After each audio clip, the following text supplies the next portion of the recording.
ప్రభువ భూమి ఆకాశములో మహిమా గల నీ నామము గొప్పది, మహిమా గల నీ నామము గొప్పది.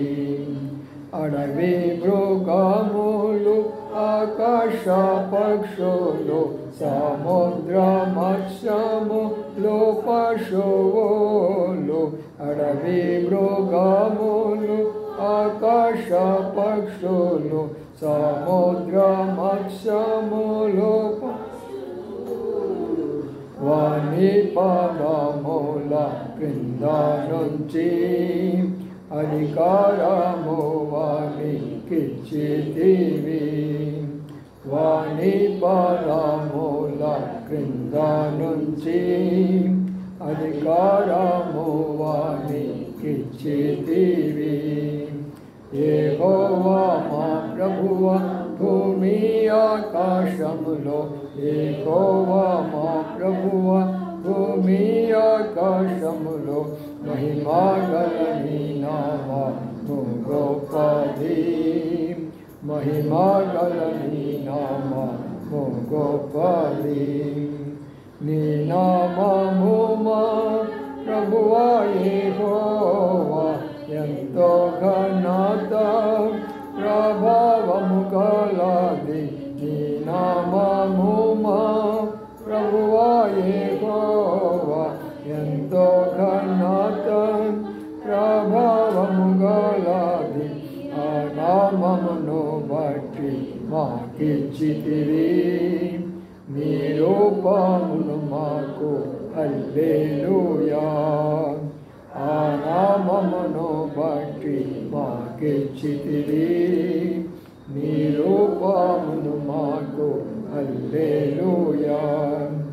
యెహోవా మా ప్రభువ భూమి ఆకాశములో, యెహోవా మా ప్రభువ భూమి ఆకాశములో మహిమా గల నీ నామము గొప్పది, మహిమా గల నీ నామము గొప్పది, మహిమా గల నీ నామము గొప్పది, మహిమా గల నీ నామము గొప్పది.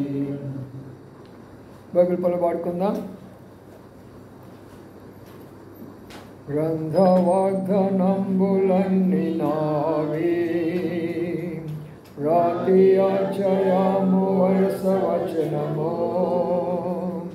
తన దివ్య ప్రేమ వాగ్దానంబులు, గ్రంథ వాగ్దానంబులన్నీ నావి, గ్రంథ వాగ్దానంబులన్నీ నావి. రాతి ఆచయము వరుస వచనము. తన దివ్య ప్రేమ వాగ్దానంబులు, గ్రంథ వాగ్దానంబులన్నీ నావి. ప్రార్థన చేసుకుందాం. ప్రేమల మాపులో తండ్రి, నమ్మకాన్ని మా దేవానికి స్తోత్రాలు చెల్లించుకుంటూ ఈ రాత్రికాల సమయంలో పట్టిన కొరకాయ రాగిన ప్రియులందరూ బట్టి మీకు స్తోత్రాలు. రావాల్సిన వారు ఉంటున్నారు, సహోదరులు కూడా కొంతమంది డ్యూటీ లేనటువంటి వారు, యవనస్తులు కూడా ప్రభా మీ సన్నిధిని నడిపిస్తున్నామని ప్రార్థిస్తుంటున్నాం. ప్రేమల మా తండ్రి, వచ్చిన ఒక్కరు కూడా ఖాళీగా వెళ్ళకుండా వారి వారి భాగాల్లో వారి పొందుట్లో సహాయం చేయమని ప్రార్థన చేస్తుంటున్నాం. అంధకార శక్తులు మీ నాపడ బంధిస్తూ ప్రభా మీ దాసులను కూడా జ్ఞాపం చేసుకొని మీరు బలపరచవలసిందిగా వేడుకోండి. మీకే ఘనత మహిమ ప్రభావాలు ఆరోపించుకోండి. యేసు పరిశుద్ధ నామమున స్తుతించి ప్రార్థించి గణపరిచి వేడుకొంచున్నాము తండ్రి. ఆమేన్. కొంచెం పెట్టి ఈరోజు బైబిల్ పట్టిన కొరకాయ మత్తయి సువార్త, మత్తయి సువార్త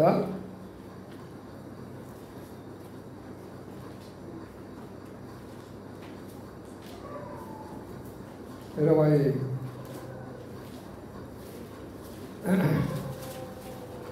అధ్యాయం. మత్తయి సువార్త 26 అధ్యాయము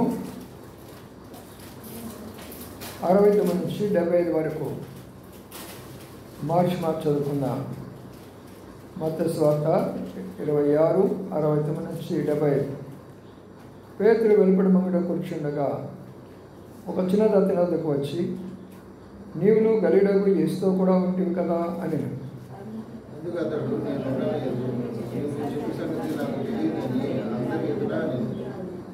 అతను నడవలోనికి వెళ్ళిన తర్వాత మరొక చిన్న దత్తం చూసి, వీడును నజరేయుడగు యేసుతో కూడా ఉండనని అక్కడ వారితో చెప్పగా, అతడు ఒట్టు పెట్టుకుని, నేను ఉండలేదు, ఆ మనిషిని నేను ఎరుగనని మరలా చెప్పాను.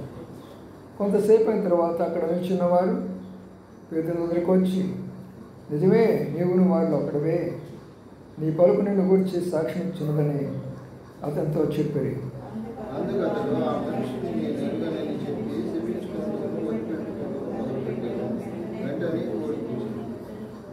కనుక కోడి కొయ్యకు మునుపు నీవు నన్ను ఎరుగునని ముమ్మారు చెప్పదని యేసు తనతో అనిన మాట పేతురు జ్ఞాపకం తెచ్చుకొని వెలుపలికి పోయి సంతాపడి ఏడ్చును. తిరిగి అపోస్తుల కార్యంలో కూడా ఒక మాట చదువుకుందాం. అపోస్తుల కార్యము 3వ అధ్యాయం.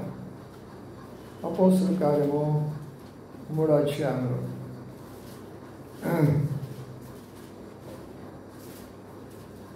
3 లేక 6వ వచనం అందరూ కలిసి చదువుకుందాం. 6వ వచనం. అందులో పేతురు, వెండి బంగారం నా వద్ద లేవు, కానీ నాకు కలిగిందే ఇచ్చున్నాను. నజరేయుడైన యేసుక్రీస్తు నామమున నడవమని చెప్పి వాని కుడి చేయి పట్టుకొని లేవనెత్తెను. వెంటనే వాని పాదములను చీలమండలం పొందెను. చాలు. చదవని లేఖన భాగాన్ని ప్రభాషణ వచ్చి దీవించునుగాక. మరి ఇప్పుడు సంవత్సరం అంతా కూడా ఈ వాగ్దానాల గురించి ధ్యానిస్తుంటున్నాం.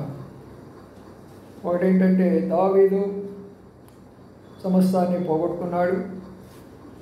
ఎందుకు పోగొట్టుకున్నాడు, కారణాలు ఏంటి, మళ్ళీ ఏం చేశాడు, మళ్ళీ ఎలాగ పొందాడు అనేది జనవరి నెల నుంచి కొన్ని నెలలు, దాదాపు 3-4 నెలలు దాని మీద ధ్యానిస్తూ వచ్చాడు. ఆ తర్వాత మళ్ళా పసరు గొంగళ పురుగులు తిన్నటువంటివి. పసరు గొంగళ పురుగులు అంటే ఏంటి, విడుదల అంటే ఏంటి, అవన్నిటి కూడా కొంతకాలం మనం ధ్యానిస్తూ వచ్చాం. వాటిని ఎలా సంపాదించుకోవాలో కూడా మనం చూస్తూ వచ్చాం. అయితే ఇప్పుడు మరొక విషయానికి వస్తే మనం ఇక్కడ ఏం చూస్తున్నామంటే, మరి 3వది సమస్తాన్ని నూతనంగా చేస్తానని చెప్పాడు. సమస్తాన్ని నూతనంగా చేస్తానని చెప్పాడు. కాబట్టి దాని విషయంలో కూడా కొన్ని విషయాలు మనము ధ్యానించుకుంటూ వచ్చాం. సరే, అలాగైపోయిన తర్వాత ఇప్పుడు మనం జ్ఞాపకం చేసుకునే మాట ఏంటంటే, కొన్నిసారి కూడా కొన్ని విషయాలు జ్ఞాపకం చేస్తూ వచ్చాను. ఏంటంటే, పేతురు ఎలాగా పోగొట్టుకున్నాడు, మరి చేపలు మరి వలేసినప్పుడు తనకు రాలేదు, ఎంతో కష్టపడ్డాడు, రాలేదు, మరి అది తిరిగి ఎలాగా పొందుకున్నాడనే విషయాన్ని కూడా మనం జ్ఞాపకం చేసుకుంటూ వచ్చాం. దాన్ని ఇప్పుడు రెండో భాగం, పేతురు భాగంలో ఉన్నటువంటి విషయాన్ని ఇప్పుడు ధ్యానించబోతుంటున్నాం. పేతురు ఇక్కడ ఏం పోగొట్టుకుంటున్నాడంటే, యేసు ప్రభువుని పట్టుకున్నారు, ఆయన్ని పట్టుకొని లాక్కొని వెళ్ళిపోతూ ఉంటున్నారు. ఆయనకి తీర్పు జరగబోతున్నది, ఆయన కొట్టబోతుంటున్నారు, ఆయన శిక్షించబోతుంటున్నారు, ఆయన సిలువేయబోతుంటున్నారు. ఇలాంటి యొక్క పరిస్థితుల మధ్యలో పేతురు తానును వెంబడిస్తున్నాడు. తనను వెంబడిస్తూ ఏం పోగొట్టుకున్నాడంటే, విశ్వాసము పోగొట్టుకున్నాడు. బాగా అర్థం చేసుకోవడం ప్రయత్నించాడు. ప్రభువు పట్టుబడ్డాడు, వెళుతున్నాడు. మిగతా శిష్యులందరూ కూడా ఎక్కడోళ్ళు అక్కడ పరారా వెళ్ళిపోయినారు. పేతురు కూడా వెళ్ళిపోవచ్చు, కానీ వెళ్ళిపోకుండా ప్రభుని వెంబడిస్తున్నాడు కానీ విశ్వాసము పోగొట్టుకున్నాడు. అదే మనం నేర్చుకోవాల్సిన పాఠం. ఏమి మనం పోగొట్టుకుంటున్నాము? ప్రభువును వెంబడిస్తూ విశ్వాసం పోగొట్టుకోవడం ఏంటి? ఇక్కడ మనం జ్ఞాపకం చేసుకునే మాట ఏంటంటే, పేతురు ప్రభు ఇద్దరు దగ్గరలోనే చూస్తున్నాడు ప్రభుని, పేతురు వెంబడిస్తున్నాడు. కానీ రాయబడిన మాట ఏంటంటే పేతురు దూరముగా ఆయనను వెంబడిస్తున్నాడు అనే మాట ఉంది. వెంబడించడం వేరు, దూరంగా వెంబడించడం వేరు. అంటే దాని అర్థం ఏంటంటే దూరంగా అంటే దగ్గరగా ప్రభు దగ్గరికి పోదాము, వాక్యం విందాము, ప్రార్థన చేసుకుందాము, మందిరానికి వెళ్దాము, పరిచర్య చేద్దాము, సేవ చేసుకుందాము, దేవుని బిడ్డలతో కలిసి ఉన్నదాము, వారితో పాటు వారి కష్టాలైనా, బాధలైనా, శ్రమలైనా, ఇబ్బందులైనా అవి కూడా నాలాగనే తలుచుకుంటాను, వారితో నేను, నాతో వారు కలిసి ఉందాము అనేటటువంటిది దగ్గర సంబంధాన్ని తెలియజేస్తుంది. దూరం అంటే ఏంటంటే వాడు కష్టపడతారులే, వాళ్ళు చేస్తారులే, వాళ్ళకు ఉన్నదిలే, వాళ్ళు అలాగ చేయొచ్చు, వాళ్ళు ఇలాగ చేయొచ్చులే అని రకరకాల విధానాల్లో వాళ్ళు చేస్తుంటున్నారు. కానీ నా ప్రియమైన సోదరుడా, ఇక్కడ ఉన్నటువంటి రహస్యం ఏంటంటే దేవుని యొక్క వాక్యంలో మనము ఆయన వెంబడిస్తున్నాడు కానీ ఎలాగ వెంబడిస్తున్నాడు అంటే దూరంగా వెంబడిస్తున్నాడు. ఇప్పుడు దూరంగా వెంబడిస్తున్న కారణం చేత ఏ విషయాలు జరుగుతున్నాయంటే అక్కడ ప్రభువును పట్టుకొని తీసుకెళ్తుంటే అక్కడ కొంతమంది చలిమంట వేసుకుంటున్నారు. ఆ చలిమంట దగ్గరికి వెళ్ళేసి చలి కాసుకుంటున్నాడు పేతురు. ఆ సమయంలో ఏం జరిగిందంటే ఒక యవనస్తురాలు, ఒక చిన్నది చూసింది పేతురుని చూసి ఏమడుతుందో చూడండి. అక్కడున్న మాట, పేతురు వెలపటి ముందు కూర్చున్నాడుగా ఒక చిన్న అతని దగ్గరికి వచ్చి, నీవును గలీలకు యేసుతో కూడా ఉంటివి కదా అని. అందుకతడు నేనుండ లేదు అన్నాడు. చూడండి ఆ మాట అర్థం చేసుకోండి. మొట్టమొదటి పాయింట్ ఉన్నటువంటి పాయింట్ ఏంటంటే ఒక చిన్న అమ్మాయి, పెద్దవాళ్ళు ఏదో రాజకీయ నాయకులు కాదు, లేక శాస్త్రులు కాదు, పరిచయులు కాదు, లేక ఇంకా ఎవరెవరో నాయకులు కాదు, కానీ ఒక చిన్న అమ్మాయి వచ్చి అడుగుతుంది. ఒక చిన్న అమ్మాయి వచ్చి అడిగితే పేతురు ఏం చెప్పాలా? అవునమ్మా, నేను కూడా వాళ్ళతో పాటు ఉన్నాను కదా అని చెప్పాలి కదా. చెప్తున్నాడా? చెప్తున్నా.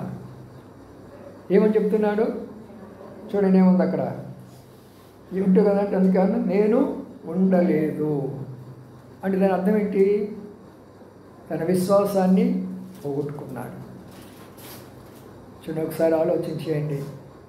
చిన్నది అంటే మనకొచ్చే చిన్నపాటి శ్రమలు, మనకొచ్చే చిన్నపాటి కష్టాలు, మనకొచ్చే చిన్నపాటి బాధలు, చిన్న రోగాలు, చిన్న వ్యాధులు, చిన్న శోధనలు, చిన్నవే మనకు వస్తాయి. అందుకని చిన్నది అని రాయబడి. ఇప్పుడు చిన్నది అడిగినప్పుడే మరి ఏమన్నాడు? నాకు తెలియదు అన్నాడే. ఇంకా పెద్దవాళ్ళు అడిగితే ఏమని ఉంటాడు చూసారా? కాబట్టి మనం జ్ఞాపకం చేసుకునే మాట ఏంటంటే మనం చాలాసార్లు మనకు వచ్చిన పరిస్థితులను బట్టి మన విశ్వాసాన్ని పోగొట్టుకుంటాం. చిన్న విషయాలకే మన విశ్వాసాన్ని పోగొట్టుకుంటాం. ఇక్కడ ఏం చెప్తున్నాడు? అబద్ధము చెప్తున్నాడు. ఏమని చెప్తున్నాడు చెప్పండి? అబద్ధము అంటే దాని అర్థం ఏంటి? అబద్ధం చెప్తున్నాడు అంటే అర్థం ఏంటంటే ఏమన్నాడు? నువ్వు ఉన్నావు అంటే నేను ఉండలేదు అని అన్నాడు. ఉండలేదు ఆయన? ఉన్నాడా లేదా? ఉన్నాడు. మరి ఇప్పుడు ఏమని చెప్తున్నాడంటే నేను ఉండలేదు. కారణం ఏంటంటే భయము తన హృదయంలో విశ్వాసము కోల్పోతున్నాడు. నేను ఉండలేదు అంటున్నాడు. ప్రియమైన సోదరులారా, పేతురు ఎంత గొప్పవాడో తెలుసు. అసలు పేతురుకున్న స్థానం ఎంత గొప్పదో తెలుసు. అసలు 12 మంది శిష్యులలో మొట్టమొదటిగా ఏర్పాటు చేసుకుంది ఎవరిని? పేతురునే. రండి, ఇక్కడ మనం జ్ఞాపకం చేసుకుంటే మత్తయి సువార్త 10వ అధ్యాయంలో మాట ఉన్నది.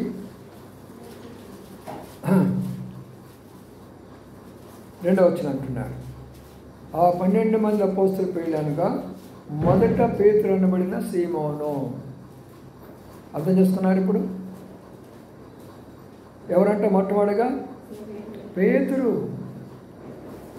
పేతురు మొట్టమొదటిగా ఏర్పాటు చేసుకున్నాడు. ఇక్కడ మనం జ్ఞాపకం చేసుకునే మాట ఏంటంటే, ప్రభువు ఏర్పాటు చేసుకున్నాడు పేతురుని మొట్టమొదటిగా.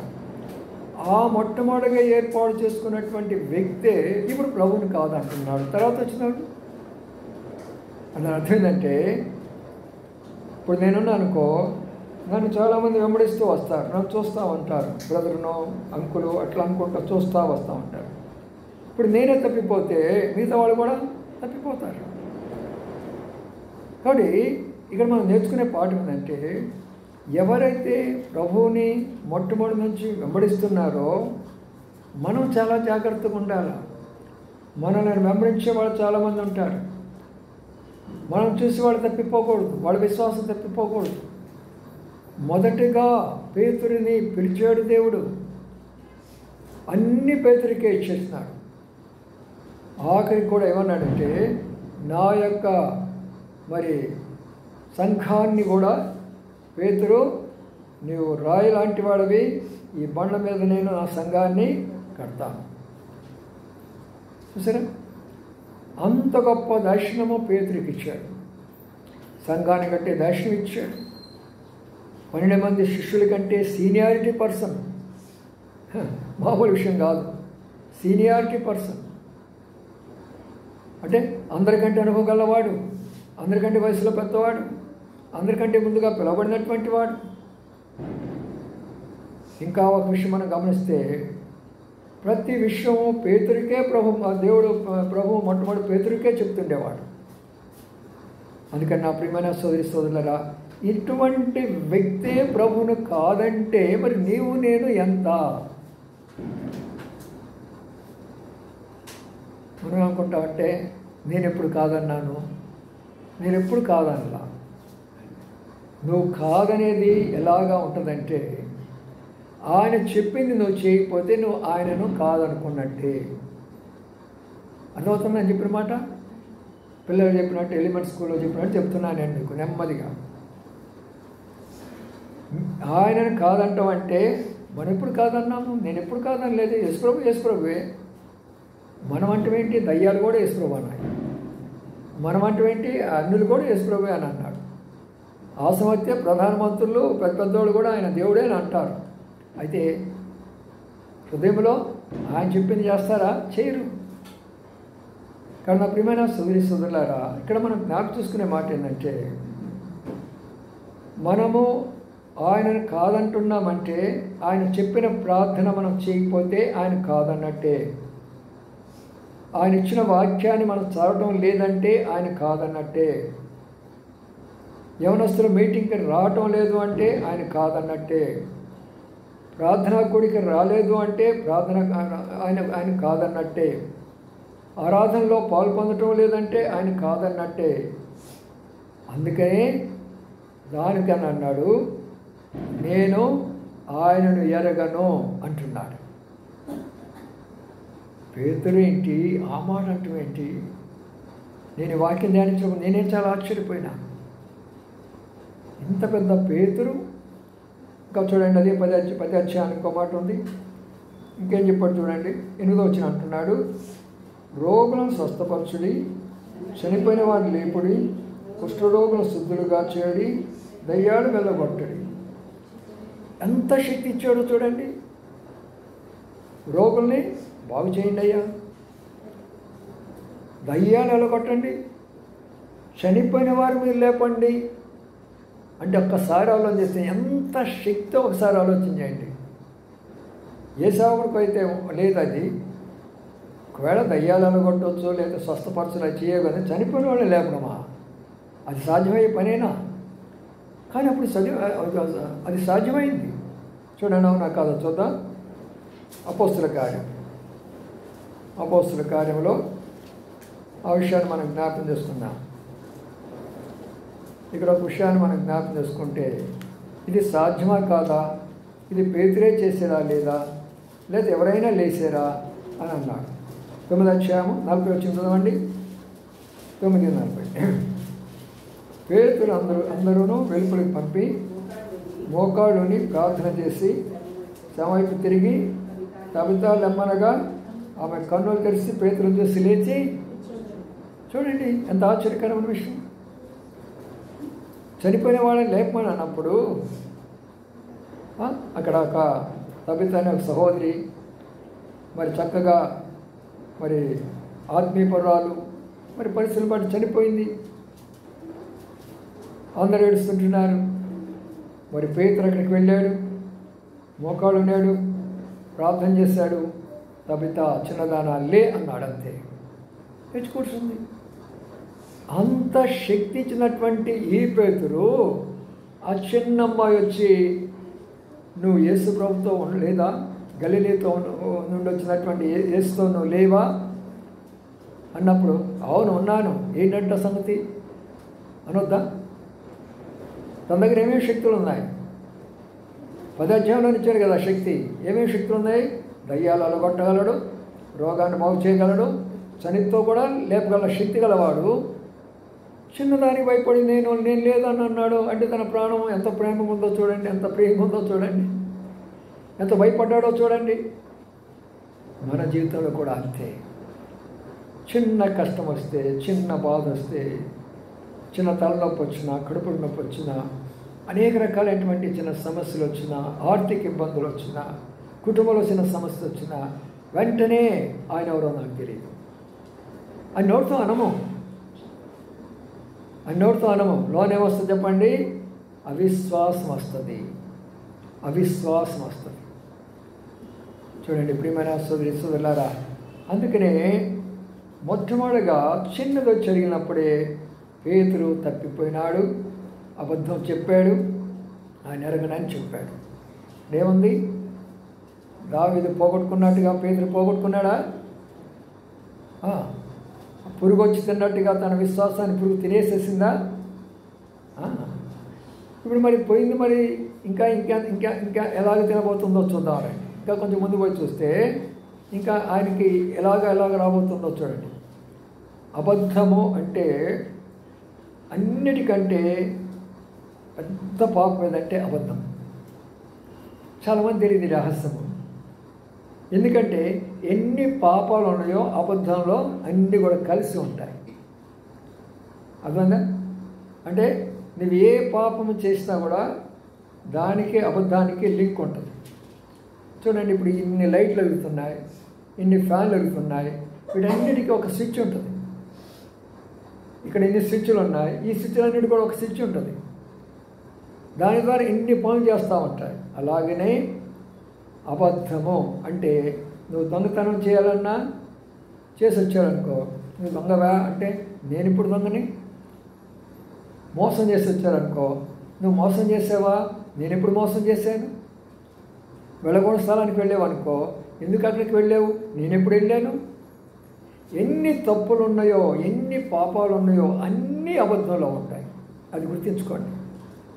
అందుకనే దేవుని వాక్యం ఏమందంటే, అబద్ధికులందరూ మండు గుండంలో పాలు పొందుతారు. అది చాలు. నేను ఎన్ని రోజు బైబిల్ స్టడీకి వచ్చానా, ఎన్ని సంవత్సరాల నుంచి మందిరానికి వచ్చానా, ఎంతకాలం నుంచి బైబిల్ చదువుతున్నానా, ఎంతకాలం నుంచి ప్రార్థన చేస్తున్నాను, అవన్నీ చూడడు ప్రభు. వాటన్నిటికీ నువ్వు చేసిన కష్టార్జితానికి బహుమానాలు ఇస్తాడు. అయితే అబద్ధం చెప్పాడంటే అగ్నిగుండం ఇస్తాడు. ఎందుకంటే అబద్ధానికి జనకుడు ఎవరంట? అపవాది. అబద్ధికుడు జనకుడు అపవాది అయినప్పుడు అబద్ధం చెప్పేవాడు ఏమై ఉంటాడు? జనకుడు. అబద్ధం చెప్పేవాడు ఏమై ఉంటారు? చెప్పరావు. కుమారుడు, కుమార్తె. మనమేమనుకుంటున్నాం? యేసుప్రభుని అంగీకరించాము, యేసుప్రభు కుమారుడు కుమార్తెలు అనుకుంటున్నాం. ఎప్పుడైతే నువ్వు అబద్ధం చెప్పావో ఎవరు కుమార్తె అయిపోయినావు? శైతాను, అపవాది కుమార్తె అయిపోయినావు. అందుకనే మనం చాలా జాగ్రత్తగా ఉండాలా. పౌలు అంటాడు, నా రక్షణను భయంతోనూ వణకుతోనూ కాపాడుకుంటున్నానన్నాడు. ఈ రోజుల్లో 190 మంది క్రైస్తవులు ఎంత నిర్లక్ష్యముగా వారి యొక్క జీవితాన్ని గడుపుకుంటున్నారంటే ఏం కాదులే. అందుకనే అలాంటి నిర్లక్ష్యం ఇశ్రాయేలు దేశానికి వస్తే ఈనాడు శ్మశానంగా దేవుడు దాన్ని చేశాడు. వేలాది శవాలు అక్కడ పడిపోతున్నాయి. ప్రియమైన సోదరులారా, దేవుడిచ్చిన మన రక్షణను మనం చాలా జాగ్రత్తగా కాపాడుకోవాలి. భయం ఉండాలి. నాకు ఇచ్చాడు రక్షణ, నేను పాప క్షమాపణ పొందాను, నేను బాప్తిస్మం తీసుకున్నాను, నేను హస్త నిక్షేపణ పొందాను, నన్ను చక్కని సంఘంలో చేర్చాడు ప్రభు, ఇదంతా ఆయన దయ, దీన్ని నేను పోగొట్టుకోను. అందుకనే ఆ మాటలు అబద్ధం అనే దానికి ఎంత భయంకరమైన విషయం అంటే అగ్నిగుండంలో పోవాలా. ఎవరు చెప్పండి? ఎవరు? పేతురు. అబద్ధం చెప్పిన పేతురేగా అగ్నిగుండంలో పోవాలా లేదా? అదేంటి? ఆయన శిష్యుడైనే, యేసు ప్రభుతో ఉన్నాడు ఆయన బోధ చేసే ఆయన స్వస్థపరిచిన అద్భుతాలు చేసిన చనిపోయిన వాళ్ళు లేపిన ఆయన అగ్నిగుండంలో పోతాడా? పోతాడు. ఎందుకు పోతాడు? ఎందుకు? అబద్ధమో చెప్పాడు. అబద్ధం చెప్పడానికి కారణం ఏంటి? తన మీదకి వచ్చిన పరిస్థితి. అక్కడేమంటున్నారు? ప్రభువుని పట్టుకొని పోతున్నారు. నేను కానీ ఆయన శిష్యులు అంటే నన్ను కూడా పట్టుకొని పోతారు ఇక. అందుకని నేను తప్పించుకోవాలి. నాకు వచ్చిన కష్టము, నాకు వచ్చిన బాధ, నాకు వచ్చిన ఇబ్బంది నుంచి నేను తప్పించుకోవాలి. అందుకని అబద్ధం చెబుతుంటున్నాడు. బాగా అర్థం చేసుకోండి. ఏం పోగొట్టుకుంటున్నాడు? విశ్వాసి కాదు, గొప్ప దైవ సేవకుడు, బలమైనటువంటి మొట్టమొదటిగా ఏర్పాటు చేసుకున్నటువంటి యొక్క పేతురు యొక్క జీవిత విధానం ఎంత లోతుగా ఉందో చూడండి. కొంచెం ముందుకు వద్దాం రండి. మత్తయి సువార్త 26వ అధ్యాయంలో, మత్తయి సువార్త 26వ అధ్యాయంలో కొంచెం ముందుకు వస్తే ఇక్కడేం చూద్దాం చూడండి. 71 వచ్చింది చదవండి.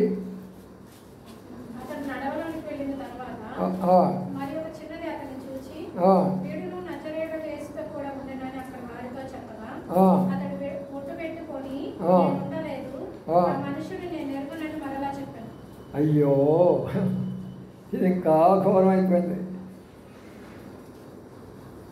ఇప్పుడు వచ్చేసి ఇంకొక చిన్నది వచ్చిందంట. ఒక ప్రాబ్లం అయిపోయిందిలే మనకు, ఒక కష్టం అయిపోయిందిలే, ఒక శ్రమ అయిపోయిందిలే, ఒక ఇబ్బంది అయిపోయిందిలే, ఒక ఇరుకై అయిపోయిందిలే, ఒక ఆర్థిక ఇబ్బంది పోయిందిలే మనకు అని మనం ఎప్పుడైతే అనుకున్నామో ఇంకొకటి వచ్చిందంటేనే పంపిస్తాడు శైతాడు తప్పనిసరిగా. మనం అంటే ఉంటాడు వాడు. శైతాడు ఎవరంటాడు తెలుసా? నీళ్ళ దగ్గర బాడు. ఎందుకంటే వాళ్ళంతా ఒకటే.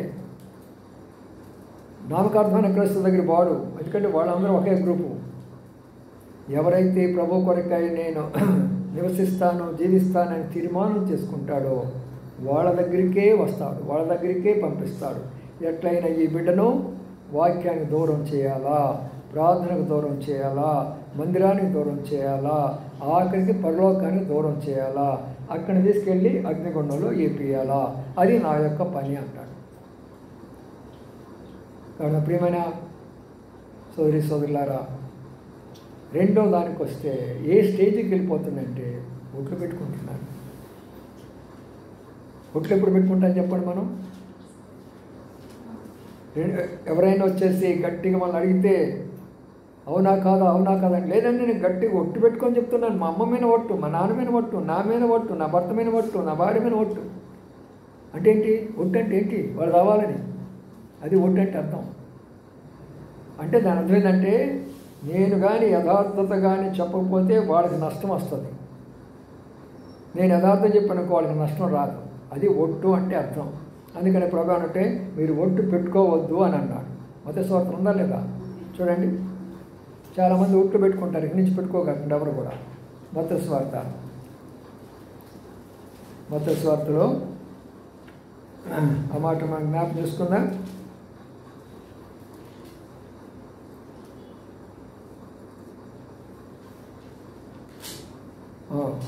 ఐదు అధ్యాయం, మత్తయి సువార్త 5వ అధ్యాయం 30 4 చదవండి. నేను మీతో చెప్పున్నదేమనగా, ఆ. ఎంత మాత్రము ఒట్టు పెట్టుకొనవద్దు, ఆ. ఆకాశము తోడనవద్దు, ఆ. అది దేవుని సింహాసనము, ఆ. భూమి తోడనవద్దు, ఆ. అది ఆయన పాదపీఠము, ఆ.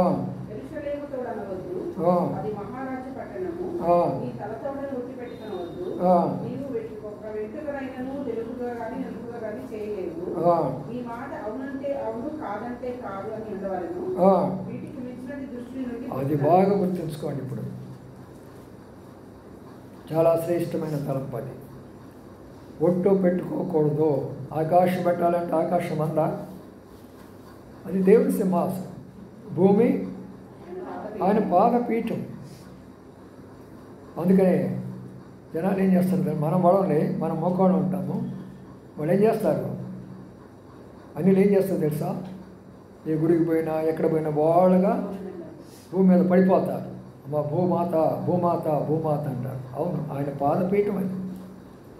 అదే ఆయన పాదపీఠం. వాడు ఎందుకు పడుతున్నారంటే, అయ్యా నీ పాదాల మీద పడుతున్నారని వాళ్ళకే తెలియదు. అది బైబిల్ ఉన్న సంగతి. అది దేవుని యొక్క పాదపీఠం అనేది వాళ్ళకి తెలియదు. బైబిల్ ఉన్న సంగతి అయితే ఆ పాదాల మీద పడుతూ ఉంటాడు. ఇంకో మాట ఏమని తెలిసిన, తల మీద నువ్వు పెట్టుకోవద్దంటారు. ఎక్కువ మంది అన్యులు కదా, ఎదురాడు తల మీద పెట్టుకుంటారు. బైబిల్ ఉన్న మాట ఏంటి? తల మీద మీ ఒట్టు పెట్టుకోగాకు. ఎందుకు? తలని ఏం చేస్తావు నువ్వు? వెంట్రుకను నలుపుగా కానీ తెలుపుగా కానీ చేయలేవు. ఇప్పుడు చేస్తున్నారులే, రంగు వేసుకుంటున్నారుగా. తెల్లటి వాటిని ఏం చేస్తున్నారు ఇప్పుడు? వాళ్ళకు కూడా దేవుని దగ్గర శిక్ష ఉంది. ఎందుకంటే వృద్ధులకు నరిసిన వెంట్రుకలు జ్ఞానానికి మూలము అంటాడు. అంటే వృద్ధులు అంటే నాలాంటి వాళ్ళు. తల ఏమైపోద్ది? నరుస్తుంది. నరిస్తే ఏం చేయాలి? ఇప్పుడు నేను రంగు వేసుకోవాలనుకుంటే దేవుని యొక్క మాటను ఏం చేస్తున్నా? నేను మార్చి వేస్తున్నా.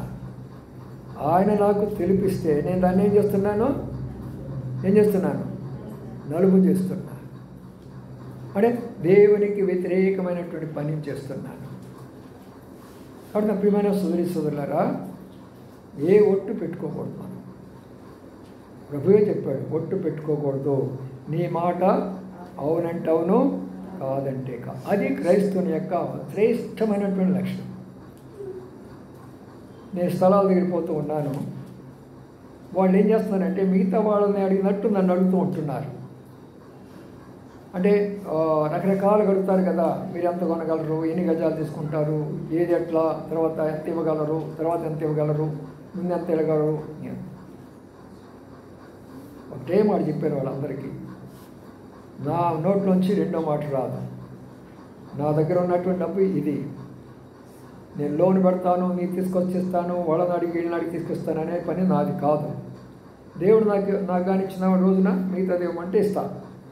దానికి నువ్వు 10 రోజులు పెడతాను, 10 రోజులు పెడతానంటే నా వల్ల కాదు. దేవుని యొక్క సేవకునిగా చెప్తున్నాను, అందరిలా కాదు. అవునంటే అవును, కాదంటే కాదు. నువ్వేంది మిగతా పాస్టర్ కంటే మీరేంది కొంచెం ప్రత్యేకంగా కనబడుతున్నారే అంటాను. అందుకే నా ఉద్యోగాన్ని విడిచిపెట్టాను. ఏ మాట చెప్పాను ఆ మాట మీద నిలబడిపోతే ఎట్లా? నిలబడ్డాను కాబట్టి ఈ వయసులో ఇక్కడ నిలబడి మీకు ఇంకా వాక్యం చెప్తున్నా. లేకపోతే ఇంకొకరు అయితే కొడుకు దగ్గర కూతురు దగ్గరికి హాయిగా వెళ్ళి ఇంకొకరికి అప్పగించేవాళ్ళు. ఇది అవునా కదా? వెళ్ళటంలా జనాలందరూ కొడుకులు కూతురు దగ్గరికి వెళ్ళటంలా ఆనందంగా వెళ్తున్నారు. అయితే ప్రభు అప్పగించిన పని చివరి వరకు చేయాలి. చివరి వరకు, ఆఖరి క్షణం వరకు ప్రభు అప్పగించారు. ఈ పని నేను చేయగలిగినంత వరకు చేస్తాను అని. బెంగళూరులో గొప్ప దైవసేవకుడు ఉన్నాడు, అమృతరాజు గారు. ఆయన మంచిగా వాక్యం చెప్తాడు. భార్య ఏమో స్కూల్ టీచరు, ఆయన ఏమో దైవ సేవకుడు. మంచి మందిని కట్టాడు. దాదాపు 300 మంది వస్తారు అక్కడ బెంగళూరుకి. మంచి మందిరం, అంతా ఎడ్యుకేటెడ్ పీపుల్, చాలా బాగుంటుంది అది. ఆయన ఎట్లా వాక్యం చెప్తాడంటే చాలా డీప్గా చెప్తాడు, చాలా చక్కగా చెప్తాడు. మంచి పేరు కలిగినటువంటి దైవసేవకుడు. శైతానుడు ఉరుకోడుగా 3 దెబ్బలు కొట్టింది. ఒక దెబ్బ ఏంటంటే శరీర సంబంధమైన క్యాన్సర్ వచ్చింది. అర్థమైందా? రెండోది ఏంటంటే కడుపులో క్యాన్సర్ వచ్చింది. మూడోది ఏంటంటే రక్తం క్యాన్సర్ వచ్చింది. 3 క్యాన్సర్లు. ఎన్ని క్యాన్సర్లు? ఎవరికి? మంచి దైవజనుడికి. ఎందుకంటే నేనేం గమనిస్తున్నానంటే గత కొన్ని సంవత్సరాల నుంచి ఎవరైతే నీతిగా యథార్థంగా కరెక్ట్గా ఉండి వాక్యం చెప్పి అనేకులను నిజమైన సంఘంలో చేర్చడానికి ప్రయత్నం చేస్తాడో వాడిని ఎట్లయినా పడగొట్టేంత వరకు కూడా శైతానుడు ఊరుకోడు. పడగొట్టేంత వరకు ఊరుకోడు. అయితే ఆయన 3 క్యాన్సర్లతో కూడా చివరి వరకు కూడా ఆయన వాక్యాన్ని చెప్తూనే వచ్చాడు. ఆ చివరి క్షణాల్లో ఉన్నప్పుడు నేను ఆయన చూడడానికి బెంగళూరు వెళ్ళాను. హాస్పిటల్లో ఉన్నాడు. ఆఖరి క్షణాలకి ఆయన అందరితో మాట్లాడుతున్నాడు. ఆయన చెప్పిన మాట ఏంటంటే, నాకు బాగులేదని ఇంతమంది వస్తున్నారు నన్ను చూడడం కొరకాయ. సంఘము సహోదరులు సహోదరులు సేవకులు దూర దూరం నుంచి నన్ను చూడడానికి వస్తున్నారు. కానీ ఆ ప్రభువారు శిలువ మీద ఉన్నప్పుడు ఏ ఒక్కరి దగ్గరికి వెళ్ళలేకపోయినారు. ఆయన దగ్గరకు. అందరూ భయపడిపోయినారు అని చెప్తుంటే మా అందరి కన్నీళ్ళు వచ్చినాయి. ఇంకొకరైతే ఆయన బాధలు చెప్పుకుంటారు కదా, ఆయన క్యాన్సర్ గురించి, ఆయన బాధల గురించి, ఇట్లా కష్టము అట్లా కష్టం అని చెప్తుంటాడు కదా. ఆ సమయంలో కూడా ప్రభుని గురించి చెప్తున్నాడు ఆయన. కాబట్టి నా ప్రియమైన సోదరి సోదరులారా, విశ్వాసాన్ని మనం పోగొట్టుకోకండి. కష్టం రానివ్వండి, ఆర్థిక ఇబ్బందులు రానివ్వండి, రోగాలు రానివ్వండి, లేకపోతే మనకు ఎలాంటి యొక్క శ్రమలు రానివ్వండి, విశ్వాసాన్ని పోగొట్టుకోకూడదు. అందుకనే ఇప్పుడు 2వ స్థాయిలోకి వచ్చినప్పటికీ ఒట్టు పెట్టుకున్నాడు, నేను అసలు తెలియదు. ఎవరు? ఒక చిన్నది, ఒక యవనస్తురాలు. ఆ అమ్మాయి చదువుతుంది, నీవు లేవా? ఈ రోజుల్లో సోషల్ మీడియాలో యవనస్తులైనటువంటి అమ్మాయిలు, ఏమీ తెలియదు వాళ్ళకి, అన్యులైనటువంటి యవనస్తులైన అమ్మాయిలు, వాళ్ళకి ఏమీ తెలియదు. బైబిల్ని ఎంతగా విమర్శిస్తున్నారంటే, ఎంతగా తోలనాడుతున్నారంటే, యేసుక్రీస్తు ప్రభువును పట్టుకొని 3 మేకులు పీక్కోలేనటువంటి వాడు అనే మాట ఆ యవనస్తులైన ఆడపిల్లల నోట వస్తుందంటే ఇది నాకు జ్ఞాపకం వచ్చింది. ఆ యేసు గలిలీ వాడు కాదా, వాడితో నువ్వు లేవా అని అంటున్నారు ఇక్కడ. ఆనాడు 2000 సంవత్సరాల కిందటి ఈరోజు కూడా అదే జరుగుతుంది. కాబట్టి నా ప్రియమైన సోదరి సోదరులారా, 2వ స్టేజీలోకి ఒట్టు పెట్టుకున్నాడు. సరే, ఇప్పుడు 3వ స్టేజీకి వద్దామండి. మత్తయి సువార్త 26వ అధ్యాయం. మత్తయి సువార్త 26వ అధ్యాయంలో ఇప్పుడు 3వ స్టేజీకి వచ్చినప్పుడు ఇంకా ఏం చేస్తున్నాడో చూద్దాం. అక్కడ మత్తయి సువార్త 26వ అధ్యాయం చూద్దాం. ఆ మాట కూడా 74 వచ్చిందామండి. అందుకతడు మనుషుని నేను ఎరగనని చెప్పి చెప్పించుకొనుకును మొదలుపెట్టాను. వెంటనే కోడి కూసింది. చాలు. 3వ స్థాయిలోకి ఎంతవరకు దిగజారిపోయాడంటే, మొట్టమొదటేమో అబద్ధం చెప్పాడు, కాదన్నాడు. 2వ స్టేజీలోకి వచ్చినప్పటికీ ఒట్టు పెట్టుకున్నాడు, కాదన్నాడు. 3వ స్టేజీలోకి వచ్చినప్పుడే చెప్పించుకుంటున్నాడు. ఎంత భయంకరమో చూసారా? తనంతట తానే చెప్పించుకుంటున్నాడు. అంటే ఒక వ్యక్తిని శైతాన్ ఎంతగా మార్చగలదంటే, ప్రభువుకు దూరం చేసేదాని కొరకై అంతగా మార్చగలదు. వారైతే ఆ యొక్క నైజీరియా ప్రాంతంలో వారందరిని కట్టేసేసి, నేను చూశాను, వాళ్ళని కట్టేసేసి తుపాకులు పెట్టి గురి పెట్టేసేసి, ఇక మీరు యేసుక్రీస్తు కాదను అంటుంటే ఎవ్వరు కూడా మాట అంటం లేదు. ప్రభువా ప్రభువా ప్రభువా అంటున్నారు. అంటే ధన ధన ధన ధన ధన కాల్ చేస్తున్నారు. ప్రియమైన సోదరి సోదరులారా, పేదరికి అలాంటి ఒక పరిస్థితి రాలా. తన మీద తుఫాన్ తీసుకొచ్చి ఎవరో పెట్టి చంపేయడానికి రాలా. చూసారా? అందుకనే 3వ స్టేజ్లోకి వస్తే తను క్షమించుకుంటున్నాడు, అబద్ధం చెప్తున్నాడు, గుట్టు పెట్టుకుంటున్నాడు, ఆయన ఎవరో నాకు తెలియదు అని అన్నాడు. ఇంతలోకి ఏమైంది తెలిసిన? కోడి, అది చాలా లోతైన మర్మము. కోడి కోయటం అంటే సామాన్య విషయం కాదు. ఇప్పుడున్న పట్టణాల్లో కోళ్ళు ఉండవు కానీ, కోడి పుంజులు ఉండవు కానీ, మా కాలంలో ప్రతి ఇంటిలో కోడి పుంజు ఉంటుంది. కోడి పెట్టలు ఉంటాయి, కోడి పుంజులు కూడా ఉంటాయి. ఆ రోజుల్లో ఇప్పుడున్నట్టుగా ఈ గడియారాలు లేవు, తర్వాత ఈ ఫోన్లో ఈ టయాలు లేవు. అప్పుడు ఒకటే మనకు టైం ఏదంటే కోడి పుంజే. ఎప్పుడైతే కోడి పుంజులేసి కుక్కరో అంటదో అప్పుడు తెలుసుకుంటారే తెల్లారింది అనేది తెలుస్తుంది. ఎందుకంటే అప్పుడు దాకా నిద్రపోతుంది కోడి. కోడి నిద్ర ఎలా ఉంటుందో తెలిసిన? మనలాగా నిద్రపోదు. పడుకుంటే మనం లేవము. కోడి ఎలా కాదు, నిద్రపోతూ ఉంటుంది, మెలుకు ఉంటుంది, నిద్రపోతుంటుంది, మెలుకు ఉంటుంది, నిద్రపోతుంటే మెలుకు ఉంటుంది, ఏ కొంచెం శబ్దమైనా మెలుకుంటుంది. అందుకని కోడి నిద్ర అంటారు. ఎప్పుడైతే కోడి కూసిందో అప్పుడేమవుతుందో తెలుసా? తెల్లవారింది. అంటే ఇక మన నిద్ర సమయం అయిపోయింది, లేచి మన పనుల కొరకై వెళ్ళాలి అని 4 గంటలకు మా నాన్నగారు లేస్తారు. ఆ టైంలో లేస్తాడు. 4 గంటలు లేచేవాడు కరెక్ట్ ఆ టైంలో. మేము పడుకొని ఉండేవాళ్ళం. బయటకు వచ్చేవాడు. మాకు పందిరి ఉండేది. ఆ దినాల్లో ఉన్నటువంటి ఇప్పుడులాగా బిల్డింగ్లు కాదు, అవన్నీ కూడా పందిరి ఉంటుంది. పందిరి బయటకు వచ్చేవాడు. అట్లా చూసేవాడు పైకి చూస్తే ఆ మూలలో ఒక నక్షత్రం కనపడుతూ ఉంటుంది. చుక్కబడిసింది అంటారు వాళ్ళు. నక్షత్రం అనరు, అదిగో చుక్కబడిచింది, ఇక లేవండి. ప్రియమైన సోదరులారా, కోడికి నా విలువ ఎంత గొప్పదో చూడండి.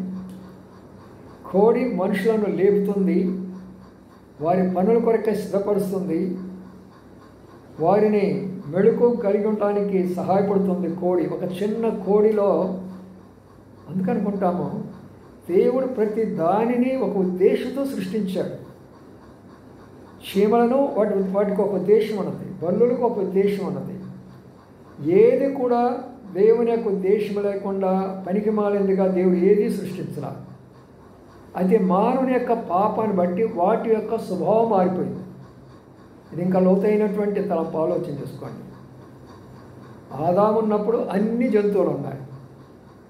ఎలాగుంటారో తెలిసిన? ఆదాము వాళ్ళందరితో పాటు స్నేహం చేసుకునేవాడు. అది పులైనా, నక్కైనా, సింహమైనా, తోడేలైనా ఏది కూడా ఏం చేయదు. ఒక జస్ట్ అలాగుంటాయి. చూసారా ఆ దినాల్లో ఉన్న పరిస్థితి? మరి వాటన్నిటికీ ఎందుకు మానవుడంటే అంత కోపం వస్తున్నాయి? ఇప్పుడు మనం వెళుతున్నాము, ఒక్కొక్కరికి మనం వెంటబడ్డా మనం ఏమైనా చేసాం? వాటిని ఏమైనా చేస్తున్నాం మనం? అయినా మనం వెంటబడుతున్నాయి కదా. మన స్వభావాన్ని బట్టి ఆ దేవుడు వాటిని అట్లా మార్చాడు. చూసారా మనం వెళ్తున్నాం, సర్పం వెంటబడుతూ ఉంటుంది. మనమేం పిలిచాము సర్పం వెంటబడమని? చాలా సందర్భాలు అలాగనే. అందుకని ఏంటంటే కోడి కూసింది అంటే మెళుకువ, నిద్ర. ప్రభు ఏం చెప్పాడంటే ఒక మాట చెప్పాడు, పేతురు నీవేమంటున్నావో తెలిసినా? అయ్యా అందరూ నిన్ను పట్టించినా, అందరు నిన్ను విడిచిపెట్టినా నేను నిన్ను విడిచిపెట్టను, చివరి వరకు నీతోనే ఉంటానయ్యా అని చెప్పాడు. అప్పుడు ప్రభు చెప్పిన మాట ఏంటంటే అలాగా. అది ఒక విషయం చెప్తున్నా, ఏంటి తెలుసు? అది నీవు నన్ను ఏమంటావు? ఎరగనని ముమ్మారు అనే లోపల కోడి కూయదు. కోడి కూసే లోపలే అనగా దాదాపు రాత్రి 10 గంటల నుంచి ఉదయం 4 గంటల వరకు ప్రభు పట్టుకొని ఆయనకు నానా రకాలుగా కొట్టడము, లేక రకరకాలైనటువంటి ఒక ముసుగులు వేయటము, ఆయన ఇబ్బంది పెట్టడము, ఆయన అనేకమైనటువంటి మరి కార్యక్రమాలు చేస్తున్నారు అక్కడ ఆ సమయం అంతా. అందుకని ఆ సమయం లోపల 3వసారి కోడి కూసినది. వెంటనే కోడి కోసిన వెంటనే ప్రభు ఏం చేసి తెలిసిన? పేతురు వైపు చూశాడట. చూడండి ఆ మాట, లూకాసు వార్త.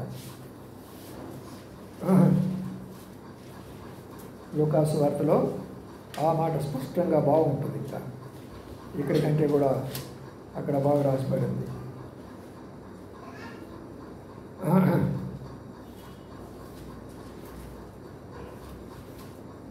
చూడండి 61 వచ్చిన 22 అధ్యాయం 61 వచ్చింది. అప్పుడు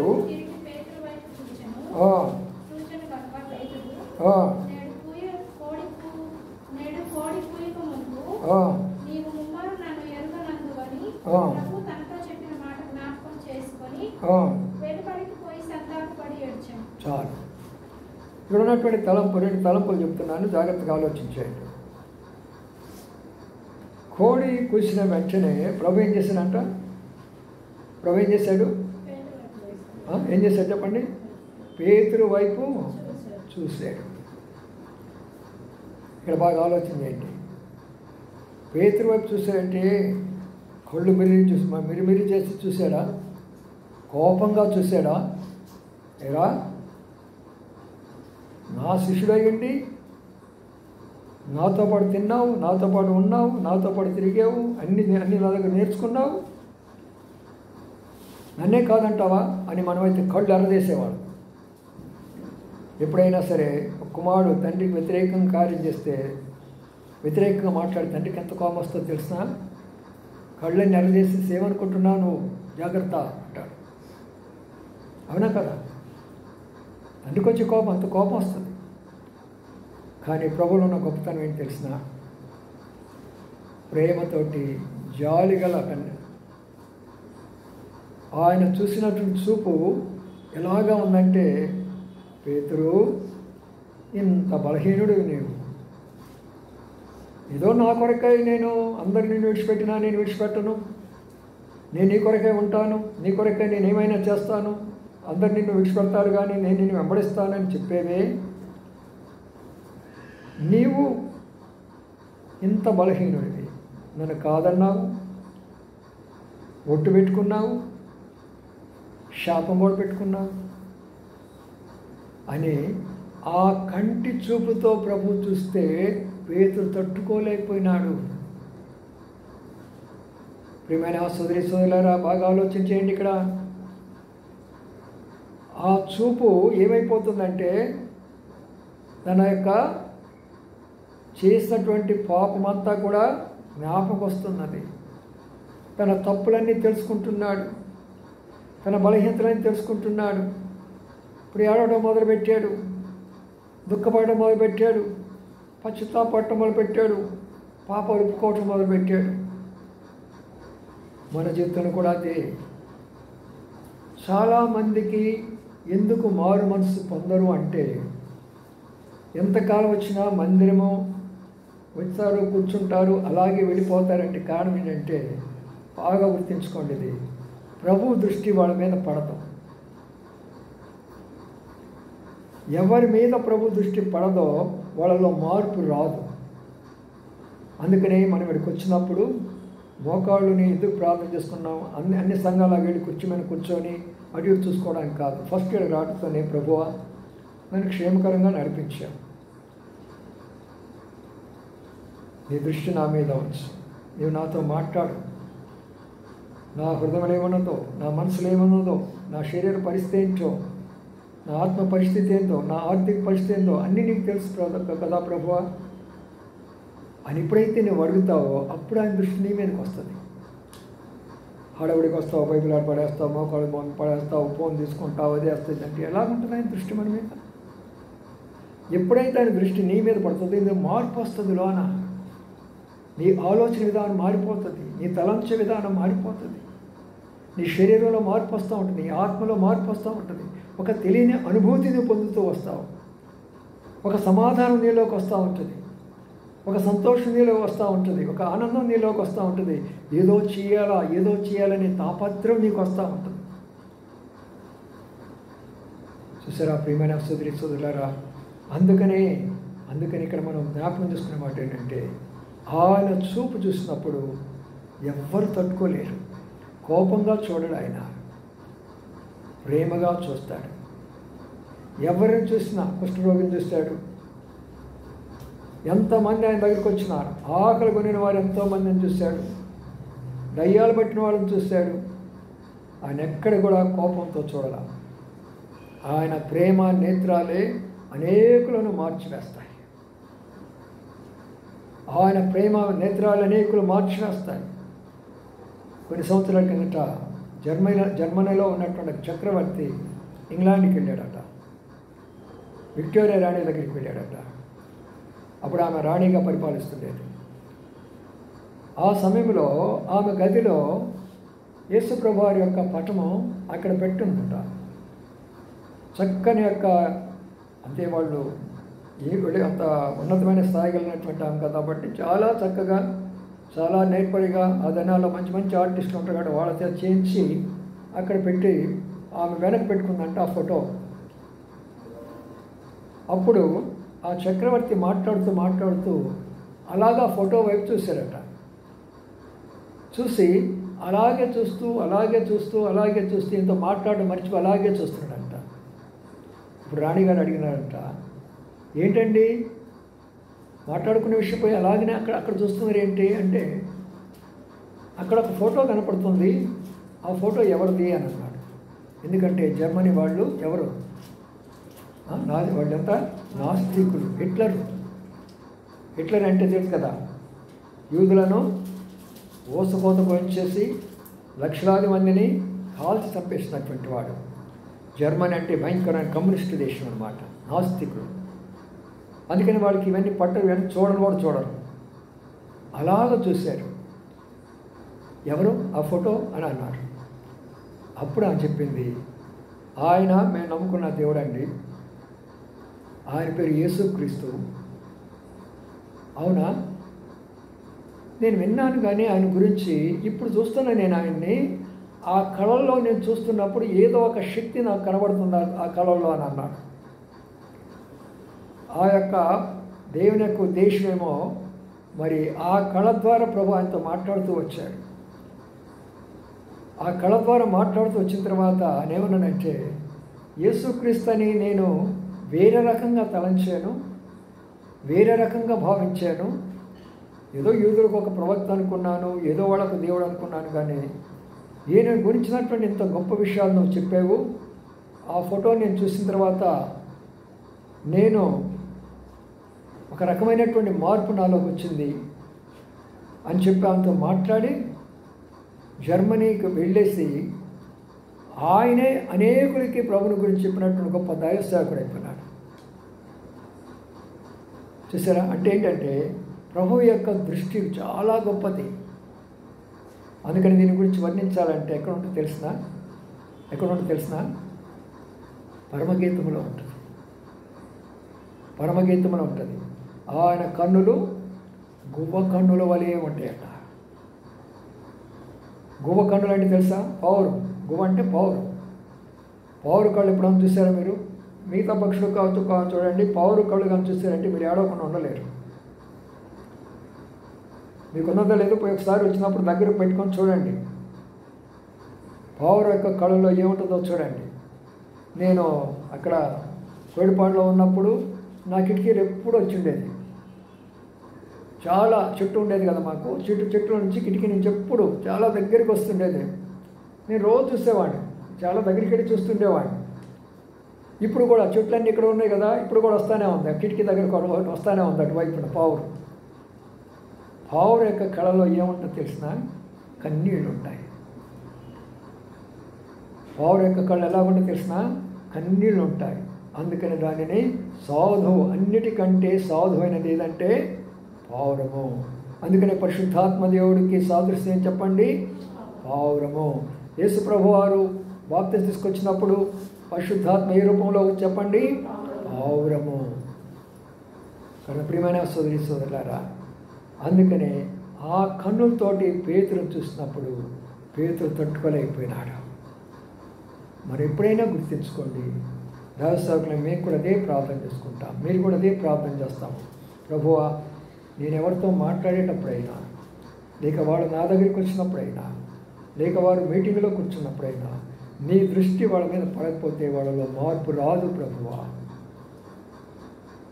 మీ దృష్టి వాళ్ళ మీద పడాలి.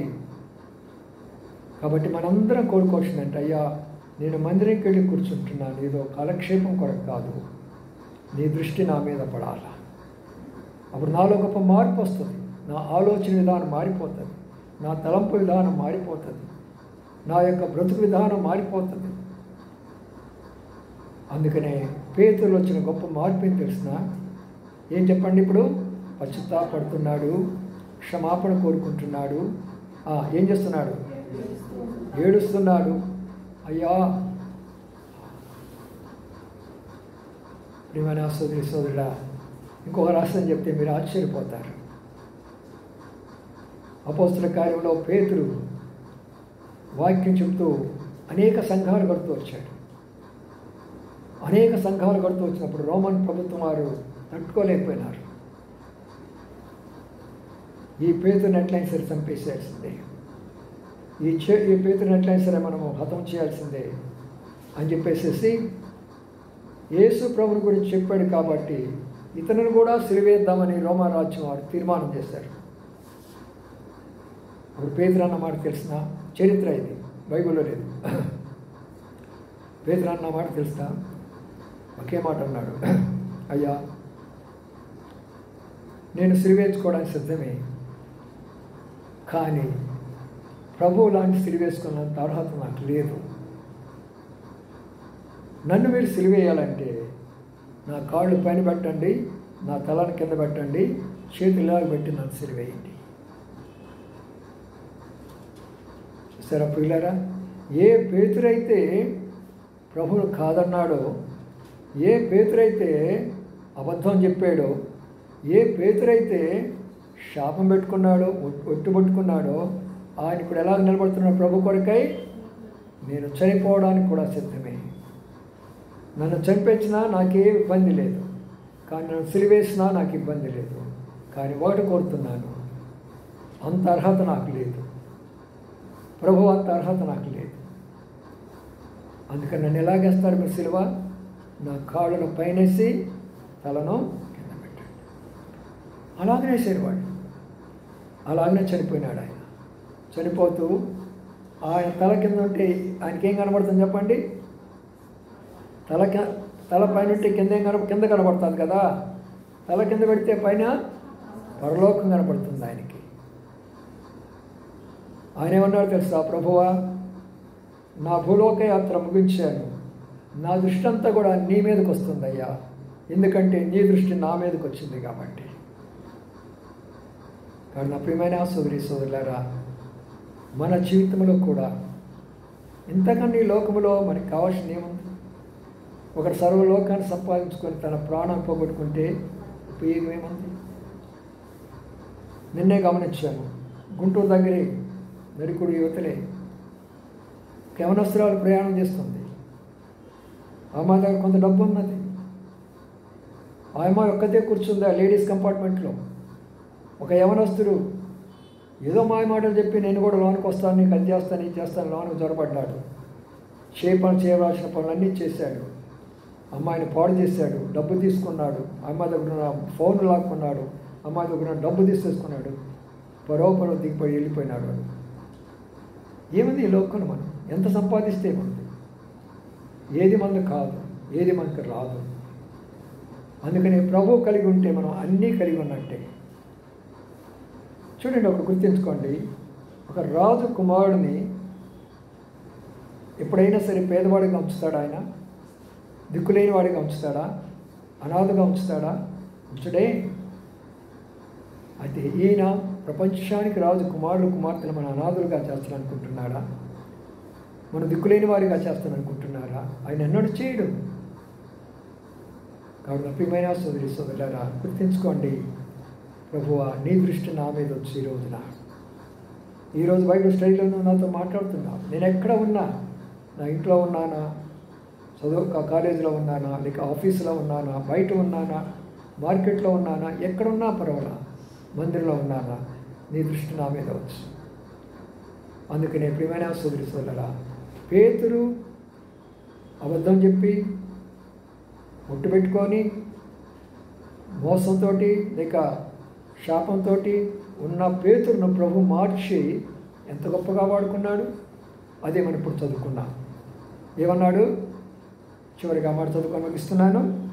2 అపోస్తలుల కార్యం, అపోస్తలుల కార్యంలో మనం చదువుకున్నటువంటి మాట చదవండి. అదే మాట అపోస్తలుల కార్యం 3వ అధ్యాయం. వెండి బంగారాలు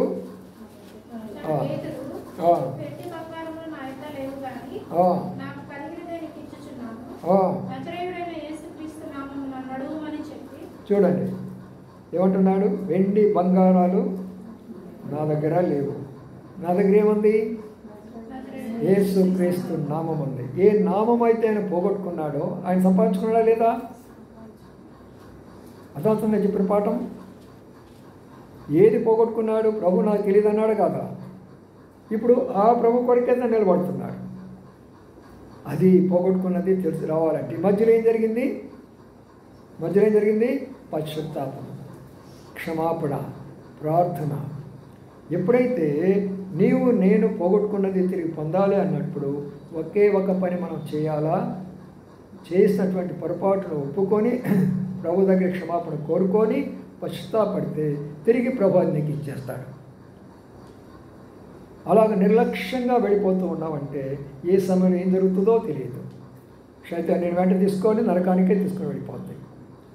అందుకనే ఇప్పుడు ఏమంటుందంటే వెండి బంగారాలు నా దగ్గర లేవు కానీ యేసుక్రీస్తు నా పేరిట లే అంటే ఏముంది ఆయన దగ్గర? ఇప్పుడు శక్తి ఉంది, దైవ శక్తి ఉంది. మామూలు శక్తి కాదు, ఎవ్వరు కూడా లేనంత శక్తి ఆయన దగ్గర ఉన్నది. ఆయన దగ్గర ఏం లేదు? వెండి బంగారం లేదు. ఈనాడు దైవ సేవకులందరూ కూడా ప్రాముఖ్యంగా ఈ సోషల్ మీడియా వచ్చే వాళ్ళందరూ కూడా వెండి బంగారాల కొరకే పోరాడుతున్నారు. ఎకరాల భూమి, అనేకమైనటువంటి యొక్క ధనము కొరకై రాత్రి మొగులు పోరాడుతుంటున్నారు. అయితే ఈ దైవ సేవకుడు ఏమంటున్నాడు? వాటి కొరకు కాదు, నా దగ్గర దేవుడిచ్చిన శక్తి ఉంది. ఆ శక్తితో నువ్వు లేచి నిలబడు. లేచాడా? నిలబడ్డా?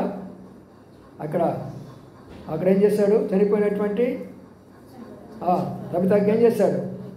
తబితా ఏమంటే లేచి కూర్చుందా లేదా? ఆ శక్తి. ఇక్కడ ప్రియమైన సోదరులారా, మన జీవితంలో కూడా ఏదో భయమును బట్టో ఏదో కష్టాన్ని బట్టో, చిన్నదంటే అర్థం చెప్పాను. చిన్నదంటే మనకు వచ్చే చిన్న శ్రమలు, చిన్న కష్టాలు, చిన్న బాధలు, చిన్న రోగాలు, చిన్న శోధనకు మనం భయపడద్దు. భయపడ్డాడు పేతురు, ప్రభువును కాదన్నాడు. ప్రభువును కాదన్నాడంటే మనం నోటితో అనము, మన క్రియల్లో కాదంటాం. ఆయన వాక్యం చదవలేదా? ఆయన కాదన్నట్టే. ఆయన ప్రార్థన చేయలేదా? ఆయన కాదన్నట్టే. ఆయన మందిరానికి రాలేదా? ఆయన కాదన్నట్టే. ఆయన సేవ చేయలేదా? ఆయన కాదన్నట్టే. ఆయనకి ఇవ్వాల్సిన భాగం నమ్మకం ఇవ్వలేకపోతున్నామా? ఆయన కాదన్నట్టే. ఆయన కొరకే శ్రమపడలేకపోతున్నామా? కాదన్నట్టే. అందుకనే పశ్చాత్తాపడు, క్షమాపణ కోరుకున్నా, తిరిగి ప్రభు మనకి అది అనుగ్రహిస్తాడు. ఆనాటి యోధులే నిన్ను చంపేరనుకోండి, ఆనాటి యోధులే నిన్ను చంపేరనుకోండి, కాదు కాదయ్యో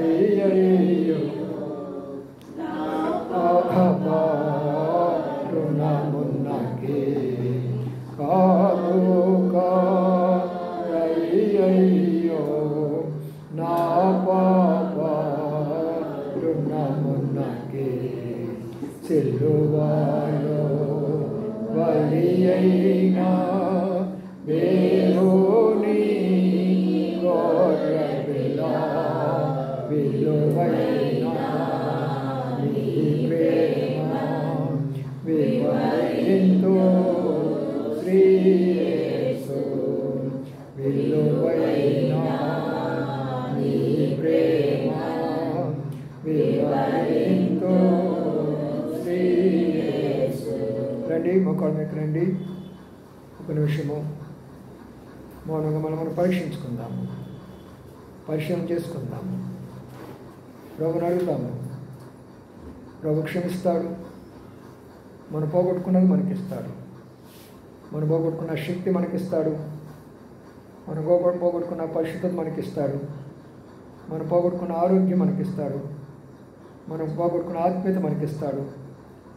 ఈ లోక సంబంధమైనవి, పర సంబంధమైనవి ఏమైతే పోగొట్టుకున్నామో అన్నీ మనకిస్తాడు.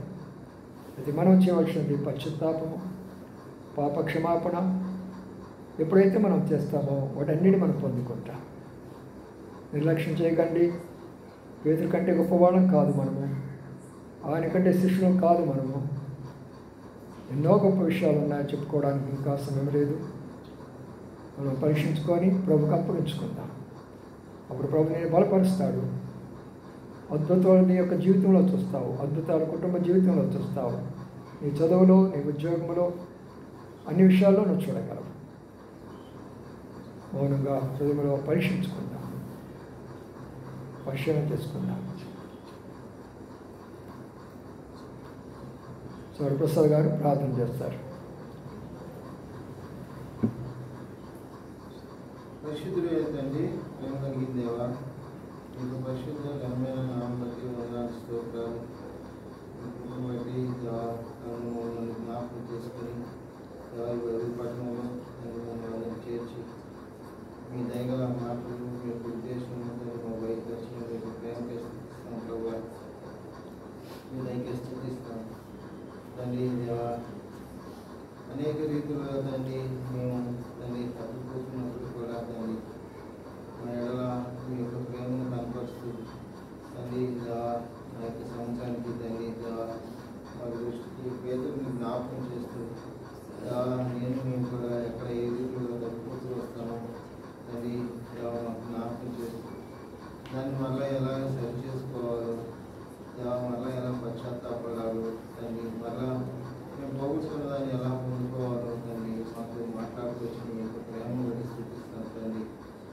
దేవా తండ్రి, నా మళ్ళీ నేను కూడా తండ్రి అనేక సార్లు దేవా తండ్రి మీ యొక్క ప్రేమను గుర్తిరిగి కూడా తండ్రి ఈ లోక ప్రాపంచికమైనటువంటి వాటిలో తండ్రి నా యొక్క దృష్టి పెడుతూ తండ్రి మీ యొక్క కళ్ళు దృష్టికి దూరం అయిపోవచ్చు. దేవా తండ్రి లోకంలో తండ్రి బలహీనమైపోవచ్చు కదా తండ్రి. దేవా మీ యొక్క మాటల ద్వారా నన్ను ప్రేరేపించి దేవా మీ తట్టు తిరగడానికి నన్ను బలపరిచిన మీ యొక్క ప్రేమాంతను బడి స్థుతిస్తాను ప్రభావ తండ్రి. ఇదైకే వందనాలు తెలియదు అన్నాడు పేతురు వల్లే తండ్రి మేము కూడా తండ్రి దేవా మా యొక్క బలహీనతలు ఎక్కడ ఉన్నాయో తండ్రి, మేము ఎక్కడ మీకు దూరస్తుగా ఉంటున్నాము, మీ యొక్క ప్రేమను కనుగొనలేకపోతున్నాము తండ్రి. దేవా దాన్ని ఎరిగిన వారిని మరలా తండ్రి మీ తప్పు తిరిగి దేవా మీ యొక్క ఆజ్ఞలోను దేవా మీ యొక్క ప్రేమలోను మీ యొక్క విశ్వాసంలోను స్థిరంగా నిలబడే వారంగా మమ్మల్ని సిద్ధపరచుకొని పెట్టుకున్నాం. శరీర పరంగా వచ్చేటువంటి ప్రతి బలహీనతలు, లోకపరంగా వచ్చేటువంటి ప్రతి ఆటంకాలు, చిన్న చిన్న శోధనలకు తండ్రి తప్పిపోతూ ఉన్నటువంటి మా యొక్క బలహీనతను బట్టి అవిధేయతను బట్టి మన్నించండి ప్రభావ తండ్రి. మీ యొక్క కనికలు మా మీద నుంచి మమ్మల్ని బలపరచండి దేవా తండ్రి. ఆ కూలికి ముందే పేతురు తండ్రి దేవా తప్పుమైన రీతిగా మేము కూడా తండ్రి అనేక సార్లు తండ్రి దేవా తప్పిపోయిన వారంగా తండ్రి మీరు ఇచ్చినటువంటి అవకాశాన్ని కోల్పోతున్న వారంగా ఉన్నటువంటి వారంగా ప్రభావ తండ్రి దయతో క్షమించండి, మన్నించి దేవా మీ దృష్టి మా మీద నుంచి దేవా మీ తట్టు తిప్పుతూ రమ్మని వేడుకుంటున్నాను. దేవా సహాయపడడానికి చూపించండి. ఎక్కడైతే తండ్రి దేవా తను కోల్పోతూ వచ్చాడో, మిమ్మల్ని ఎరగనంటూ వచ్చాడు దేవా, ఒడి పెట్టుకుంటూ వచ్చాడు, శ్రమించుకుంటూ వచ్చాడు దేవా, ఆ యొక్క పేదలు ఏ రీతిగా అయితే తండ్రి మరలా మీ యొక్క శక్తిని పొందుకుంటూ వచ్చాడు, మీ యొక్క ఆత్మను పొందుకుంటూ వచ్చాడు తండ్రి, మీ యొక్క నామం పేరులో ఎంత గొప్ప కార్యాలు చేస్తూ వచ్చాడు ప్రభావ తండ్రి. తను కోల్పోయినంతా కూడా మనం సంపాదించుకుంటూ వచ్చాడు కదా ప్రభావ. ఆ రీతిగా మేము కూడా తండ్రి మేము కోల్పోయినటువంటి ఆ యొక్క విశ్వాసాన్ని, ఆ యొక్క ప్రేమను దేవా, రక్షణ ఆనందాన్ని, ఆ యొక్క మొదటి ప్రేమను మరలా పుట్టించండి దేవా. మేము కోల్పోయిన దాన్ని మరలా పొందుకున్నట్టుగా సహాయం చేయండి. మాకు ఇచ్చిన వాగ్దానం తండ్రి సంఘం అంతటి ఎలా మీరు నెరవేరుస్తున్నామని వేడుకుంటున్నాను.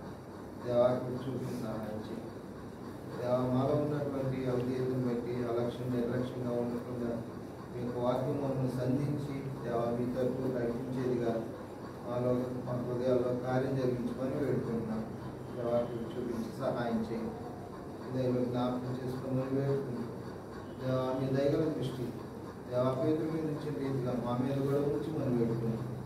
దాని ద్వారా తండ్రి ఆ యొక్క ప్రేమ ద్వారా మా దోషాలు, మా పాపాలు, మా అపవిత్రతలు, వాటి బలహీనతలు దేవా మేము గ్రహించుకొని దేవా పశ్చాత్తాపడి దేవా మీ యొక్క తండ్రి దుఃఖంతో ఒప్పుకుంటూ విడిచిపెట్టే వారంగా మీకు సమీపంగా జీవించే వారంగా తండ్రి మమ్మల్ని బలపరుస్తున్నామని వేడుకుంటున్నాం. దేవా చూపించి సహాయం చేయండి. ఇదేదో జ్ఞాపకం చేసుకోమని వేడుకుంటూ వందనాలు చెల్లిస్తూ ఇచ్చిన మంచి సమయాన్ని బట్టి స్థుతిస్తూ ఇచ్చిన మంచి అవకాశాన్ని బట్టి ప్రతి ఒక్కరు కూడా తండ్రి మీతో తిరిగేటువంటి ఆ యొక్క భాగ్యాన్ని మరలా మాకు పుట్టిస్తున్నామని వేడుకుంటున్నాం. మా ప్రభువును రక్షకుడైన యేసుక్రీస్తు పరిశుద్ధ మీ నామమును స్తుతించి ప్రార్థించి దానిపరిచి పెట్టుకుంటున్నాం తండ్రి. ఆమేన్. ప్రేమల మాపలో తండ్రి నమ్మకాన్ని మా దేవానికి స్తోత్రాలు ఆచరించుకుంటున్నాం. ఈ యొక్క రాత్రికాల సమయంలో బైబిల్ పఠనం కొరకై రాగల బిడ్డను బట్టి మీకు స్తోత్రాలు ఆచరించుకుంటున్నాం. కొందరు బలహీనై రాలేకపోతూ ఉంటున్నారు. వారి కొరకు కూడా ప్రార్థన చేస్తుంటున్నాం. వచ్చిన వారితో చక్కగా మాట్లాడుతూ వచ్చారు, నాతో కూడా మాట్లాడుతూ వచ్చారు. అవును ప్రభా, మీ దృష్టి మా మీద ఉన్నప్పుడే మాలో కార్యం జరుగుతుంది. మీ దృష్టి మా మీద పడిపోతే కార్యం జరగదు అని మాట్లాడుతూ వచ్చారు. మీ చూపు మమ్మల్ని మార్చేది, మా జీవితాలు మార్చేటటువంటిది, మా బ్రతుకులు మార్చేటటువంటి చూపు. దాన్ని బట్టి మీకు స్తోత్రాలు. ప్రేమల మాపలో తండ్రి మాకు చిన్న చిన్న కష్టాలు, బాధలు, శ్రమలు, శోధనలు వీటన్నిటికీ ప్రభా మిమ్మల్ని కాదనుకుంటూ చాలా సందర్భాల్లో జీవిస్తుంటున్నాం. నన్ను మమ్మల్ని క్షమించమని ప్రార్థిస్తున్నాం. మేమే కాదు, ఈ లోకంలో చాలామంది మా ప్రభా దైవజనులు అనుకుంటూ, సేవకులు అనుకుంటూ, విశ్వాసులు అనుకుంటూ తప్పిపోతుంటున్నారు. ప్రభా మీరే కనికరించి దయ చూపించమని ప్రార్థిస్తుంటున్నాం. వచ్చిన బిడ్డలందరూ బట్టి స్తోత్రాలు ఆచరించుకుంటున్నాం. ప్రతి కుటుంబాన్ని దర్శించండి. వారి యొక్క భర్తలను, బిడ్డలను, మా ప్రభా, మా తండ్రి, మా ప్రభా మరి భార్యలను, ఎవరెవరు మా తండ్రి ఏ కష్టాలు, బాధలో ఉన్నారో వారందరూ మీరు తోడైండి సాకమని ప్రార్థిస్తుంటున్నాం. ఆ రీతిగా ప్రభా మా అరుణ కొరకై, వాళ్ళ అమ్మగారి కొరకై ప్రార్థిస్తూ వచ్చాము. కొంత ఇచ్చినటువంటి పోరాటాన్ని బట్టి మీకు స్తోత్రాలు. ప్రభా మా తండ్రి కులాన్ని కూడా బలపరచండి. వారి విశ్వాసం ముందు పోవాలన్నప్పుడు అనేక ఆటంకాలు వస్తున్నాయి. బలహీనలు కాకుండా మీరు బలపరుచురమ్మని ప్రార్థిస్తుంటున్నాను. ప్రేమల మాపలో తండ్రి ఆ రీతిగా పార్వతమ్మ తన కుమార్తె కొరకై, అశ్విని కొరకై ప్రార్థిస్తున్నాను. తను కూడా కొంత అనారోగ్య పరిస్థితి బట్టి తను కూడా అలాంటి పరిస్థితులు ఏర్పడుతున్నాయి. ప్రభా మీరే కనికరించండి, సంపూర్ణమైన ఆరోగ్యం దయచేయమని ప్రార్థన చేస్తుంటున్నాం. ప్రభా అలాగా కొంతమంది అనారోగ్యానికి గురైపోతుంటున్నారు. ఈ దినాల్లో ఉన్న పరిస్థితిని బట్టి, వయసుని బట్టి, వాతావరణాన్ని బట్టి వారందరికీ ఆరోగ్యం దయచేస్తున్నామని ప్రార్థిస్తుంటున్నాం. ఈ రీతిగా ప్రభా మా తండ్రి మీ చిత్తమైతే దాని తండ్రి మా ప్రభా మరి మా ప్రభు శనివారం ప్రార్థన కూడిక, ఆదివారం ప్రవచన కొరకు సిద్ధపరచమని వేడుకుంటున్నాం. ప్రభా ప్రేమల మాపలో తండ్రి, జింగల మా దేవ, నమ్మకాన్ని మా ప్రభా నీకు స్తోత్రాలు. ఎవరి బిడ్డలు ఉన్నారు ఇక్కడ చదువుకుంటున్న బిడ్డలు, వారు చదువుకోవాల్సిన సాయంత్రం పాడు దయచేయమని ప్రార్థిస్తుంటున్నాం. ప్రభా మా తండ్రి ఉద్యోగాలు చేస్తున్న బిడ్డలు ఉన్నారు. వారి ఉద్యోగాలు మీరు తోడైంటి సాకుమని ప్రార్థిస్తుంటున్నాం. మేము ప్రేమల మాపలో తనకి దాసులను కూడా జ్ఞాపకం చేసుకునండి. తను కూడా శరీర బలహీనతగా ఉన్నది, మీ శక్తిని పరిపూర్ణం చేయమని ప్రార్థన చేస్తుంటున్నాం. ఈ రీతిగా ప్రభా మీ కృపలో ఇంతవరకు చేసిన మేళ్ళు ఉపకారం స్తోత్రాలు ఆచరించుకుంటూ మా దేశాన్ని, ప్రపంచాన్ని, మా రాష్ట్రాన్ని, ప్రభా సంఘాలన్నింటినీ కూడా మీ దయాలస్తారు కప్పచెప్పుకుంటూ వందనాలు చెల్లించుకుంటూ చేసే సమస్తాన్ని మేళ్ళు ఉపకారాన్ని బట్టి మిమ్మల్ని స్తుతించి ఆరాధించి గణపరుస్తూ యేసయ్య పరిశుద్ధ నామమున స్తుతించి ప్రార్థించి గణపరిచి వేడుకుంటున్నాము తండ్రి. ఆమేన్. మన తండ్రి అయిన దేవుని ప్రేమయు, ప్రభువైన యేసుక్రీస్తు కృపయు, పరిశుద్ధాత్మ నిన్న సహవాసం మనకును పరిశుద్ధులందరికీ ఇప్పుడు ఎల్లప్పుడూ కాలము తోడై గాక. ఆమేన్. ప్రభుత్వమైతే 7 గంటలకి వచ్చే శనివారం ప్రార్థన కొరకు కూడుకుంటారు. రోజు